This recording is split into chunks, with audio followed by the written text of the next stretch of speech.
She's down that part.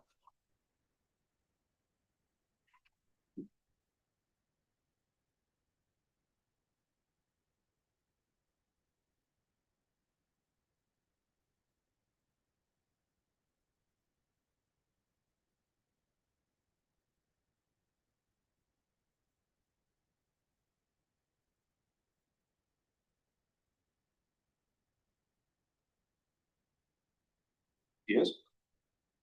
Regent Prasker. Trapped by students. Okay, well, that's not a bad thing. Yeah, not bad.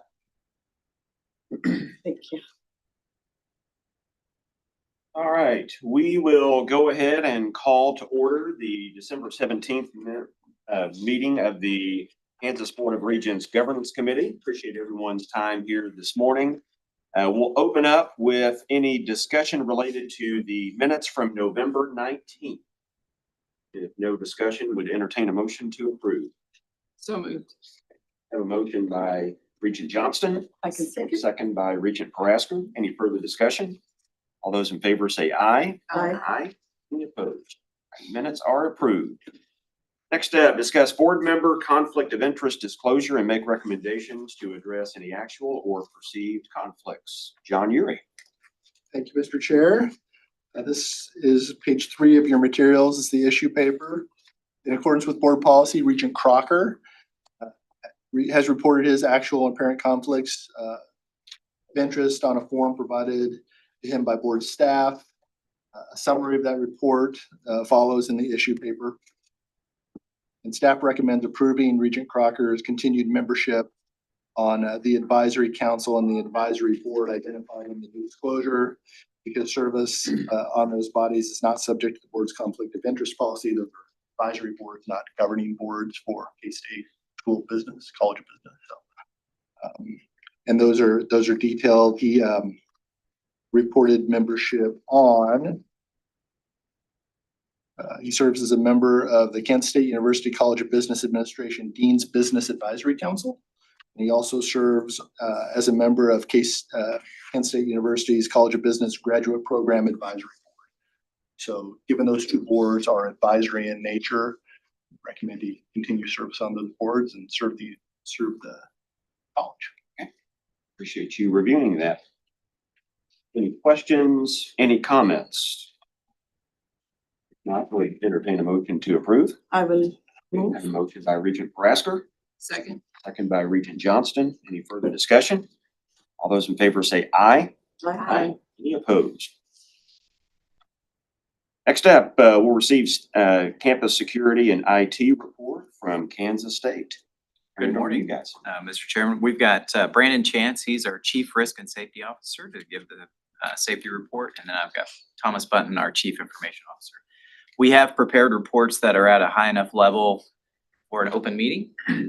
If we want to dive into some specific details, just ask maybe that we go into executive session so that it's not live and recorded and out there in perpetuity. So I will have Brandon go first. Good morning, Chairman and distinguished regents.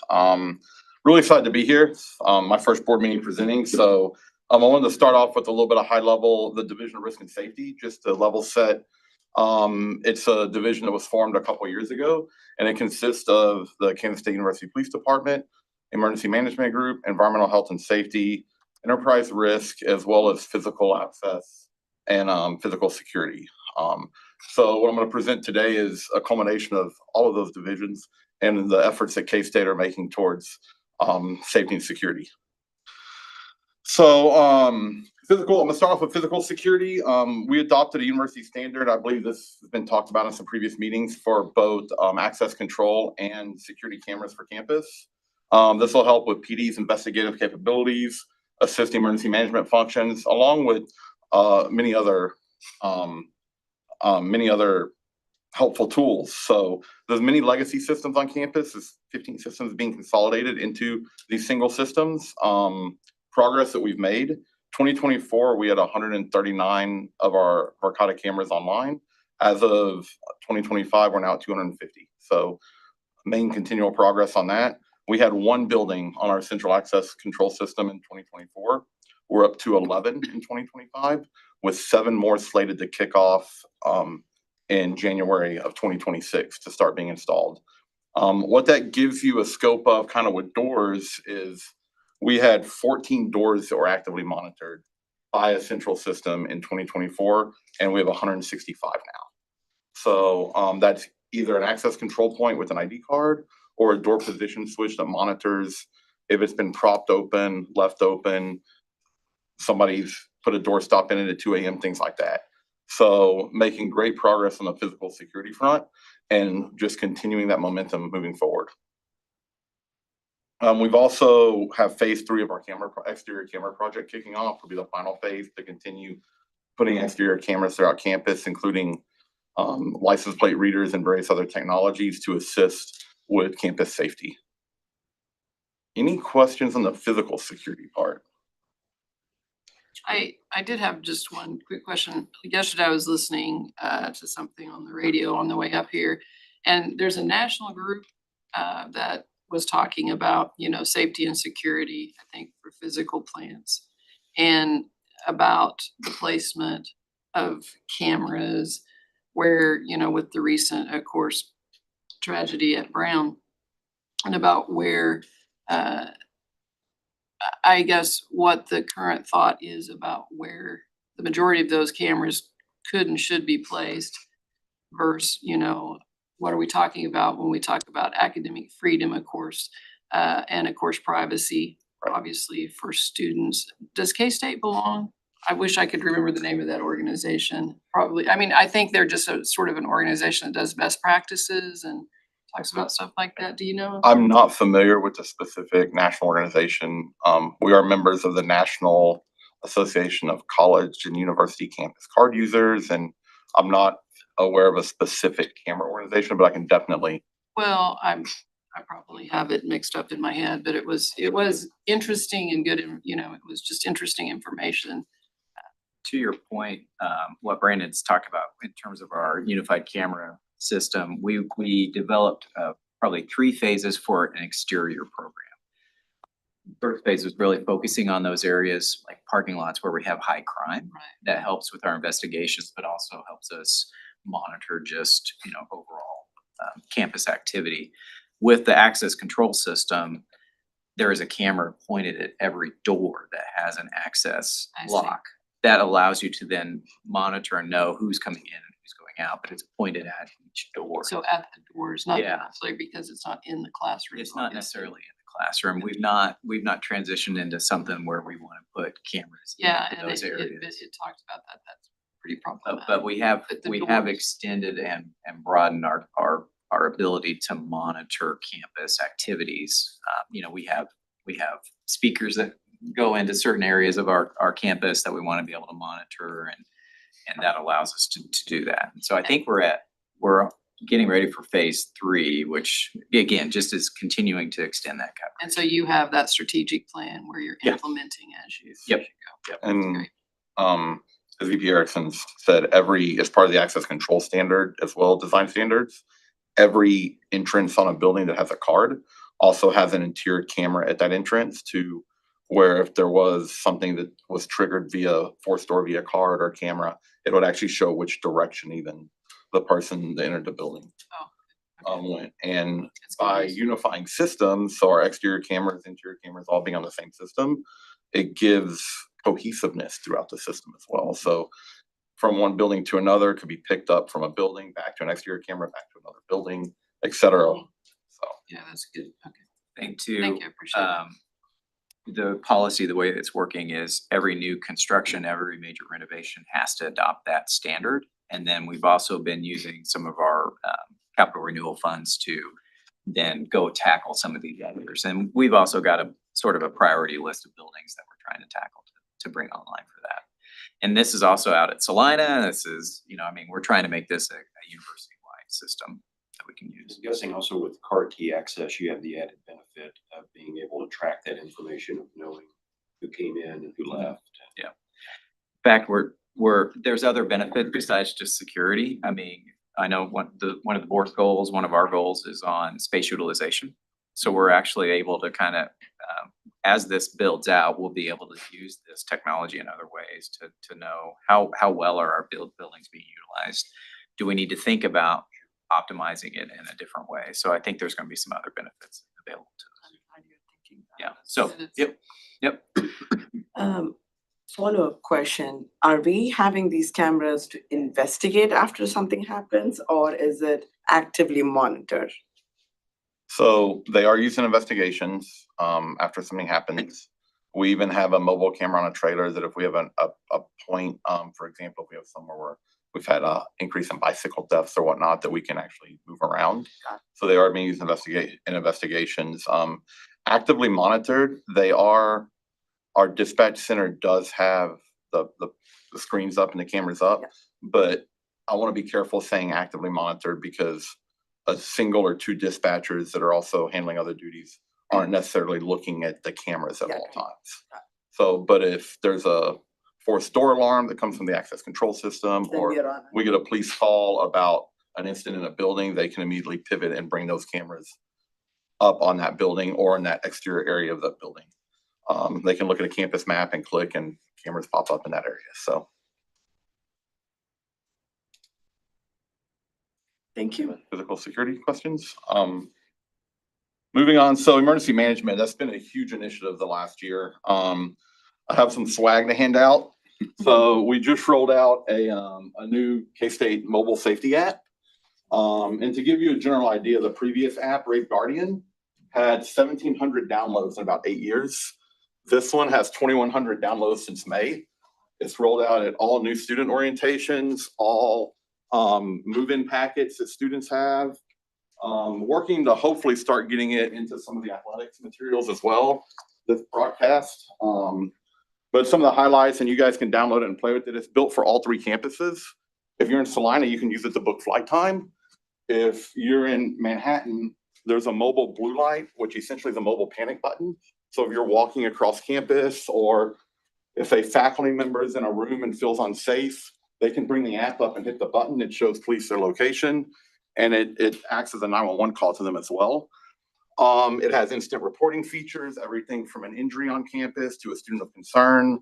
So I do encourage all of you to check it out, promote it as you can, because it is a public facing app that you can bring up during winter weather. You can bring up the can drive and look at snow conditions, plus the National Weather Service warnings, all within the touch of a button for an app. So that's been a big initiative to push the campus, and 2,100 sounds like a lot of downloads, but it's still only 10% of our campus body. So really, we're going to continue pushing and continue getting it in materials.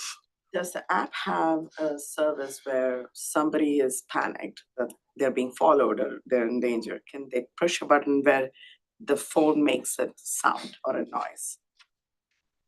Usually on the act at the moment, Yeah. like if they feel like they're threatened, is there a way that the device can make a sound where a actuators kind of, back off?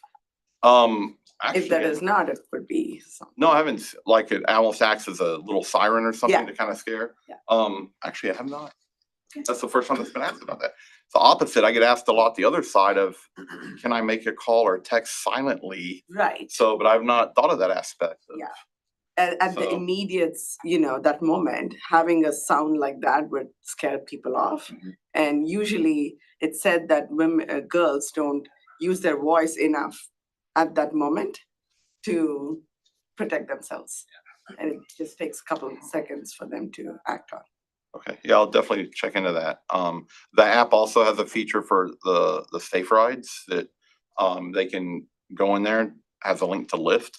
And, K-State promotes and has a program for Thursday, Friday, Saturday nights for students to be able to utilize that. You can get virtual escorts, meaning you hit a button, pops up dispatch, and they can virtually follow you to your car, or you can hit a button and request physical escorts from PD to show up and help. So there's a lot of different features. Pretty proud of its rollout and then continual use. The last thing on the emergency management side is our annual tabletop exercise. So we conducted our tabletop exercise in November. It was really a continuation of the active violence exercises in 2023 and 2024, whereas 2023 focused on the initial PD response. 2024 was the first 2 hours post-incident. 2025 was now what does the next 72 hours look like in recovery? Establishing a reunification and family assistance center for people to gather, establishing a media hub. What does it look like now with sporting events and setting up vigils and whatnot? So had over 50 participants, including cabinet. President Linton was there. Our facilitators came up from Baylor as outside facilitators to run the exercise. And we held them in our new emergency operations center that we've established at police headquarters in Stonehouse, relocating from Dole Hall to Stonehouse. Having it in Stonehouse gives us more of a seamless transition with Incident Command and PD, and also a secure location to host an emergency operations center. So that went very well, and we'll continue to have those, and even have mini tabletops with different departments throughout the year. Hopefully we should never use that. Any other questions on emergency management, the app, the tabletops? Just one quick question, sorry, I don't mean to. Does the Student Government Association, are they involved in any of the tabletop? They are not. Talk about the devil. I mean, we do get. It is part of orientation, you said, or at least not tabletop, but the app. Yeah. We do encourage units to police department offers Alice training or run, hide, fight training. I mean, we do encourage those areas to seek out. We always try to push that out there as well on some of that. That's sort of that immediate response. Engaged in. But I understand your point. Like, how do we bring that student angle into our response to an active shooter? I think like Melina said, sometimes they're reluctant to say, this really makes me nervous in some instances, but to be able to kind of know the processes and procedures. And you know how it is sometimes, student to student, you get more buy-in sometimes about, hey, you really ought to do this. This works, these are things that are going to keep us safe. So. In fact, PD just hosted an evening Alice training that SGA invited PD to come out and host, and they had some students. It was organized specifically by SGA for students. So the last thing on the list is the public safety and PD component. So there have been no changes to the campus weapons policy, restricted access locations, or adequate security measures. One thing we are working on is a 5-year comprehensive roadmap to continue to do campus safety improvement. So I'll be excited next year to come back and present progress on that and more on that as well. And then we're taking a harder look from a risk and safety mitigation standpoint at campus events. That's the other endeavor that we're embarking on right now, is looking at campus events with a finer lens. So that concludes my report. Any other questions? Anything specific related to events that you're hoping to change, or what kind of data I think it's more just I think we've entered into probably a K-State, trying to get out of our K-State purple bubble of any events, we're safe, it's fine. Yeah. And how do we put a different lens, and do we need to have a different level of response or oversight of those events, or presence maybe is a better word. What's that security presence we need to have? And trying to figure out how do we balance having an event and conducting it and wanting it to be successful, but also recognizing just some of the recent national events that have happened. How do we have a different lens and different protocols and different procedures and different presence of security in those events? So I think that's kind of what Brandon's referencing is we've kind of taken a normal purple bubble view of conducting events, and we need to bring that more over to just recognizing today's world, we need to do differently. Yeah. Thank you. Any other questions? A lot. It's a big topic of concern. Right. Obviously. And keep thinking about what are the ways that we can bring in more eyes on the deck. We shouldn't feel like we have to take all the responsibilities. How can we identify good parties in the whole scenario and involve them? That includes students, parents of students, community in general who wants to save the community. How can we incorporate their signals and support into saving?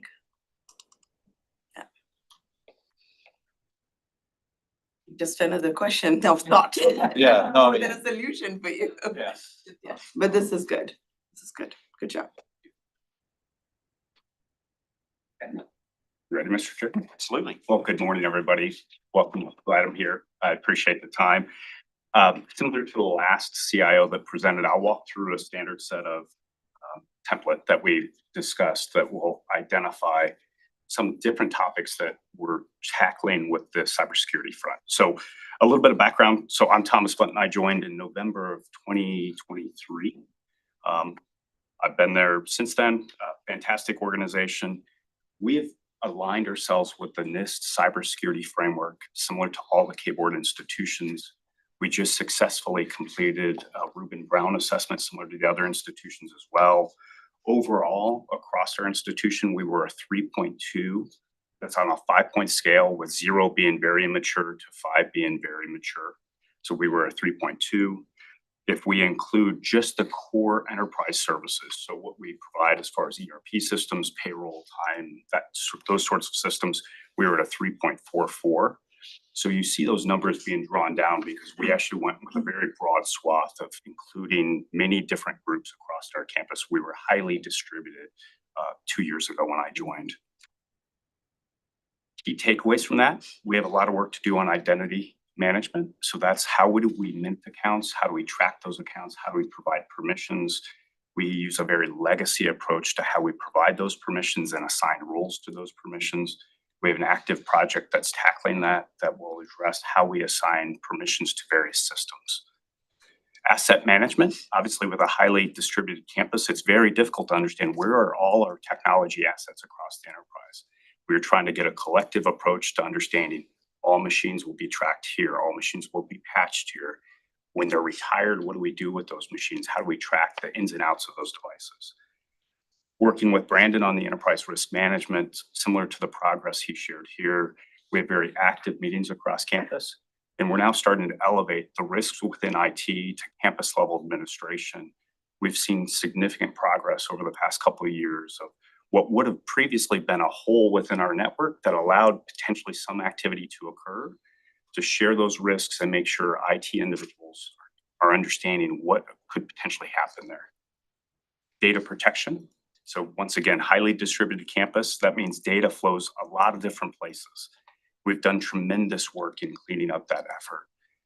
A few years ago, we actually went through an effort and disabled 16,000 different data feeds in and out of these various systems and reset that back to ground zero to make sure those that have the data should have the data. The owners of that data sign off on the data, and that data, that hierarchy of that data is well understood.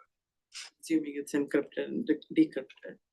Yes, that's correct. Yep. So any of that will be encrypted in transit. If it's sitting there stale on a device, we insist that it's sitting there encrypted at rest as well. Absolutely. Detection and response. This is really the user perspective of what happens on the network. So if you see something, is it an email? Is it a phone call? Is it maybe a video chat nowadays? How are we making sure our users understand, is that really happening? We continue to see AI manipulate things and try to trick our users. We've done tremendous work on the technology side, but you'll hear many people like me say users tend to be the most susceptible to allowing criminal activity. Human. Yes, human's the weakest point. Top successes. So I'll run through a couple of these big successes. With the work of K-Board and some of the policies that were updated over the past few years, those have been instrumental in allowing us to modernize some of our current approaches to how we handle user accounts and permissions. So we've aligned our policies with those modern policies K-Board has and the state. I trust this group understands that the state is rapidly moving, changing those policies, trying to align us with the NIST framework. We're not alone. There's a lot of work to do across the state. We have to make sure we're in this together. We see each other as partners. We work across that board. Just because we wear purple ties, our partners across this state work really well together to make sure we raise that level. Because as we protect ourselves, it just means somebody else is weaker in the state. But if we raise that bar together, they're just going to move on, we hope. We're formalizing a modern IT governance process.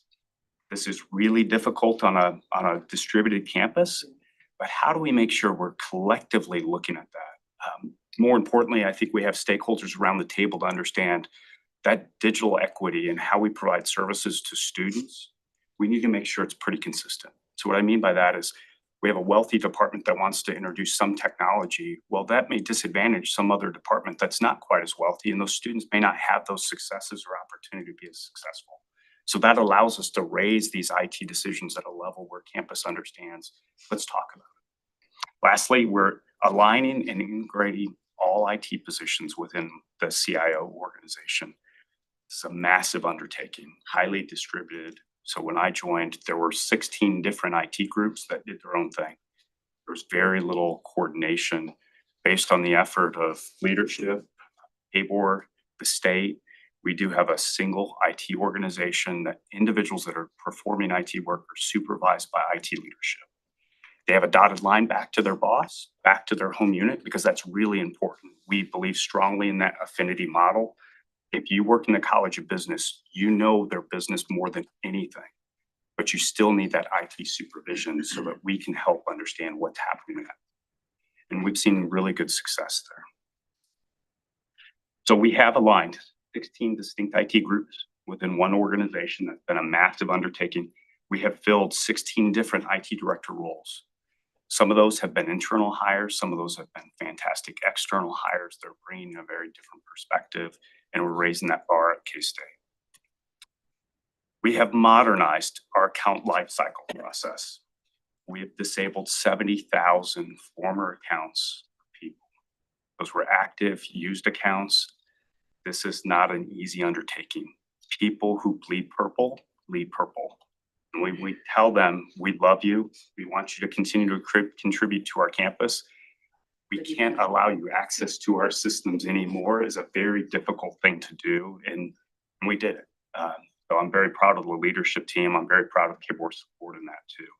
What are the parameters for discontinuing their access? Is it length of time? It is. It's length of time and association. So we do have an exception process. So for example, as faculty transition away, if they're still involved in mentoring students and doing research, we will allow them to continue to have that access with some additional restrictions around it. But former students, we sort of had this idea of alumni had email for life that may involve even individuals in here or your friends. We can't do that anymore. And the reason being is once you have that interior door, Yeah. you start to see everything else So many around. doors. The world's changed since that has been adopted.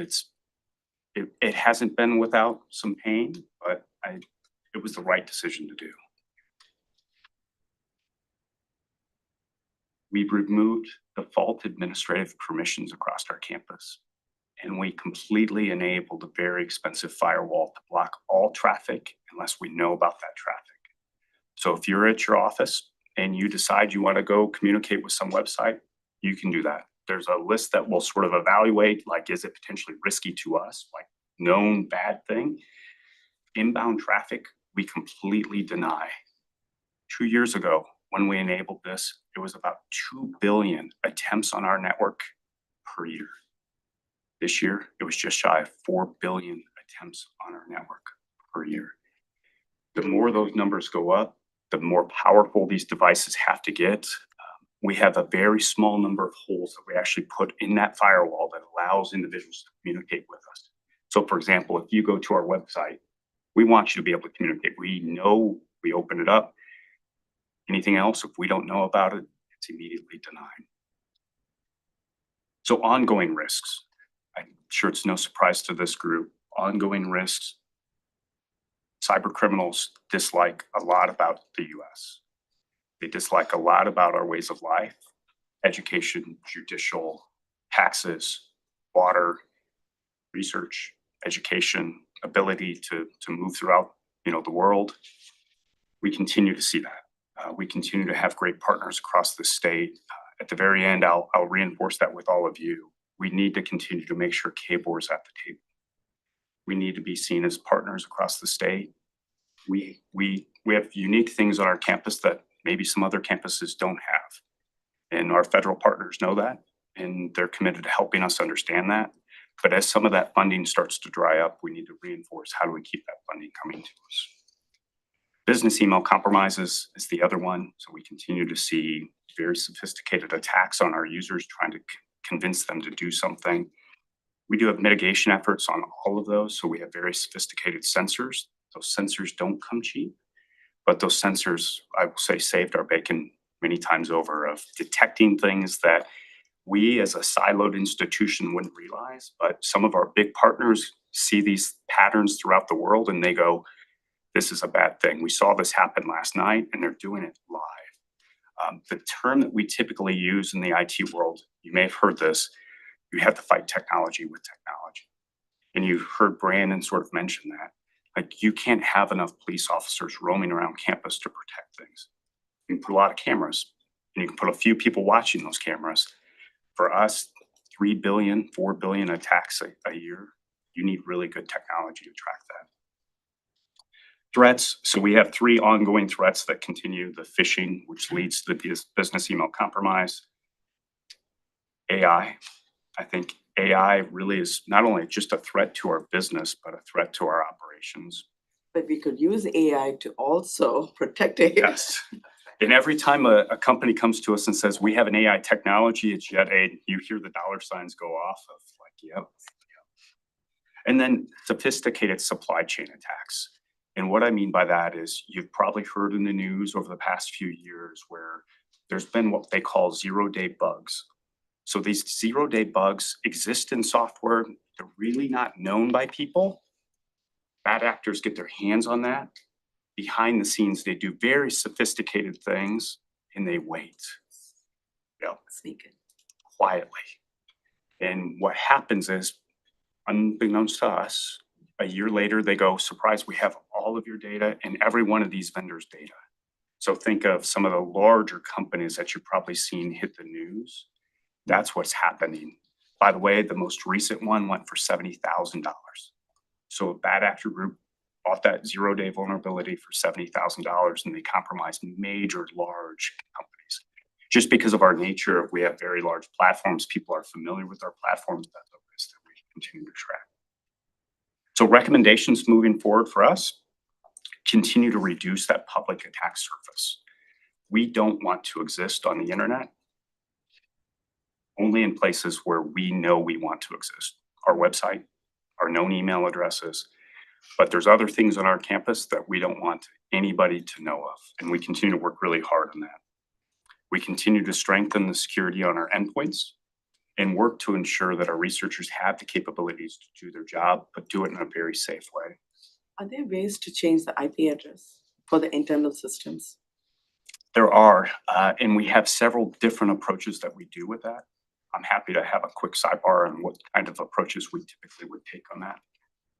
We try our very Okay, best. then. Yep, and we try to make sure those are not known beyond our campus. And even if they know on that day, the second time they try to approach that, that's a different system. Access point. And we have really sophisticated sensors that sit there and watch some of that activity as well. Access control, so that goes back to the identity portion. What we want to do is get to a modern tool that allows us to assign roles to individuals rather than actually to their account. And it's just a modern practice that as you transition out of your role, we can put somebody else in the role, all of those permissions, printer access, file access, SharePoint, you name it, just assigned to the role. It allowed us to quickly remove people I like that. without very much. breaking things. Right. Monumental task though, so we're committed to doing that. From where we are to where we have to be. But once you're there, it's easy So to much control easier. the roles. It's easy to control access. It's easy to switch them to a different role, but we don't have to see what access did they have, what access individually. Fantastic. Good job.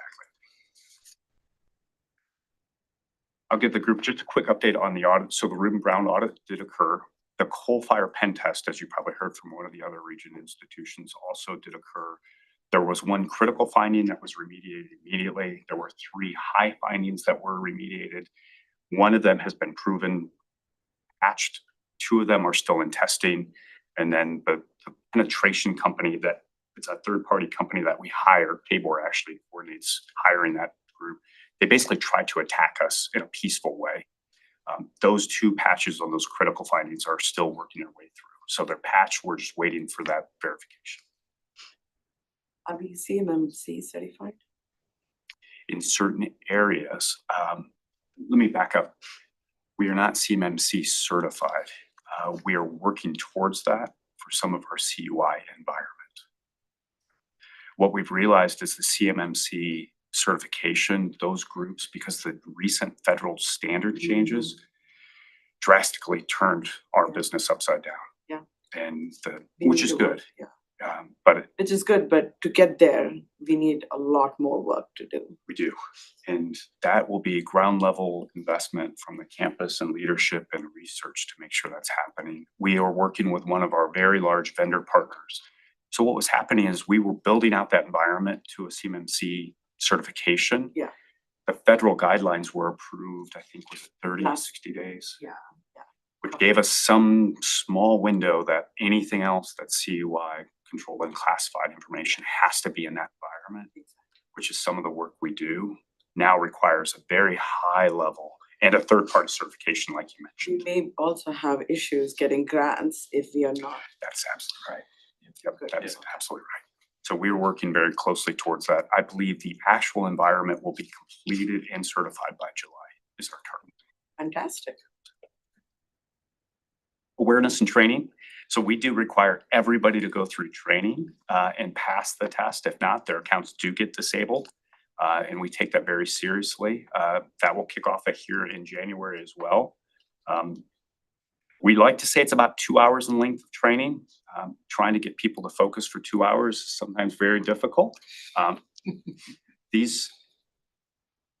wouldn't say these are very difficult questions. These are common questions that people just really need to understand and take a moment to go through. And if they do that, they can typically complete it in less than 2 hours. When you say everybody, who is everybody taking that training? I believe at the moment it is any employee that's required to take training. I don't believe we require students to take the training. Thank you.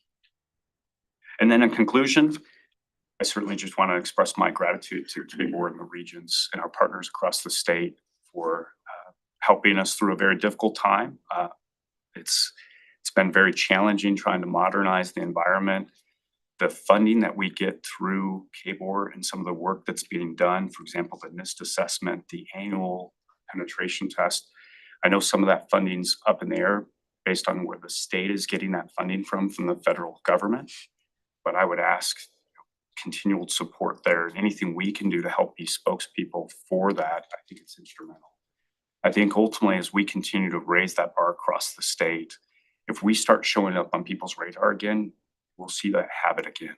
And I think we've been very good across the state of raising that bar. But anything we can do to continue to be that partners, whether it's education on the user front, the outreach through the extension offices.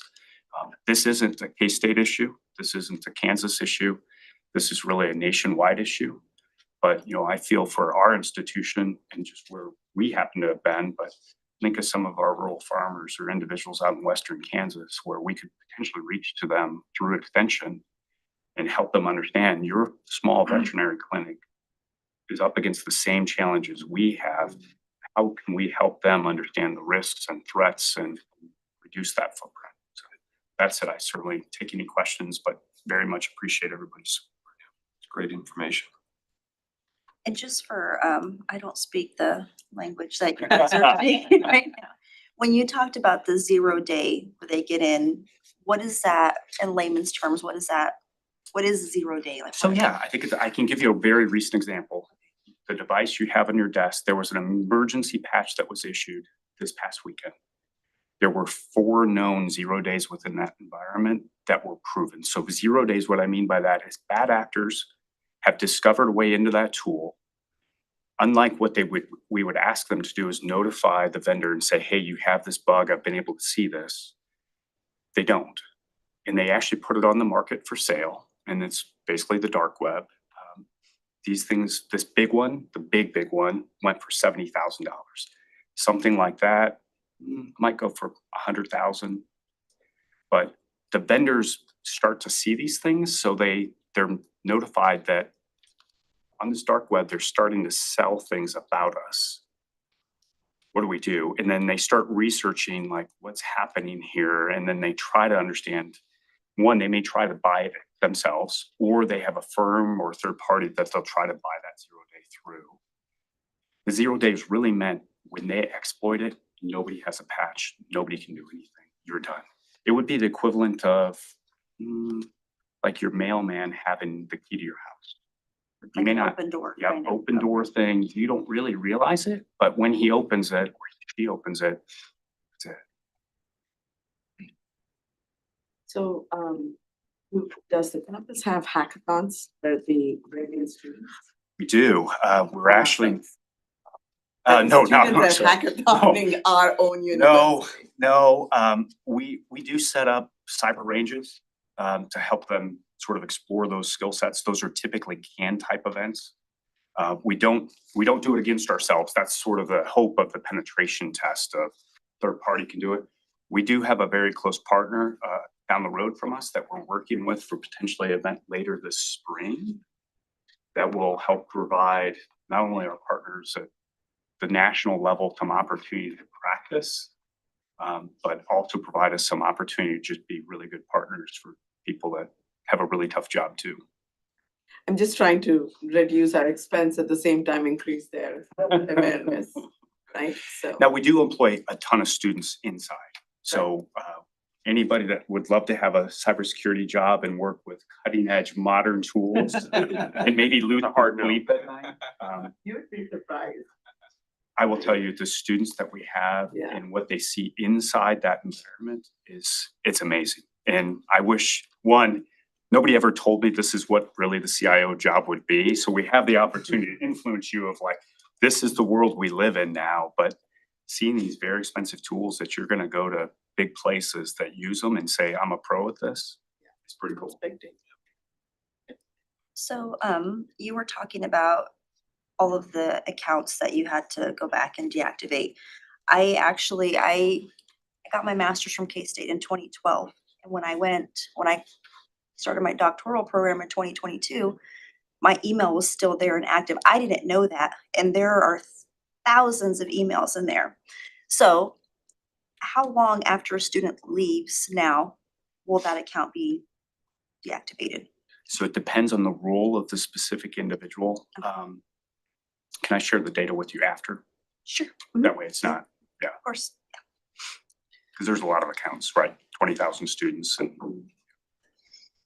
I do have one sort of broad question that you may not be able to answer. With the recent introduced legislation at the federal level that says that only federal can control AI companies and that states will not be able to, will that have an effect, I mean, on our ability, not only for security when we talk about IT and other things, but what, I'm just curious if what kind of effect, negative or maybe no effect at all, that will have on being able to mitigate and handle some of these things. it's certainly a keyboard challenge because of the data that we have access to. We are viewing it from the perspective of how do we control access to these tools versus help dictate what they can and can't use the tools for, which I think is more at the federal level. So we have procurement policy that we can potentially lean on, that ultimately we may come back to K-Board and say, hey, can you help strengthen this? We certainly see a lot of activity from the student perspective with the adoption of AI. AI's, I think I can fairly say this, AI's a bubble though. So if you think back to the .com of like 2000, there's so many companies out there now that are getting access to individuals' data to make really informed decisions. That data is going to be the valuable part when these companies start to fall apart, right? There's not enough money to keep supporting all of them. There will be leaders that come out of that group. What will be very valuable to everybody else is buying up the intellectual property. and those LLMs known only cus- work. Yeah, it is. So we're trying, at least from the K-State perspective, protect our data. We do not want that out there. I'm on one hand, you have to appreciate the federal approach of what would look like controls around this, but It seems concerning. I just didn't know. I don't know enough about it. It just to, be able to make any kind of informed decision whether it's a I believe good. John had a question. Do you have a question or a thought? Oh, no. I was just gonna say, Regent Mendoza, that some of us went to K-State before Emails. email accounts existed. Some of us went to cases where there were email or even computers as well. Well, great report. Thank you for all the work that you're doing to not only keep our students safe, but protect our institution as well. I know it's a never-ending battle, but thank you for staying on top of it and looking over the horizon at what's next. Yeah, and a although credit I goes to the don't, team. Sorry. sorry, although I don't speak the language, it's all very fascinating and interesting to see the progress that's been made, so. Glad others speak the language. Yeah. Yeah, absolutely. Hey, anything else to come before the committee this morning? With that, we will stand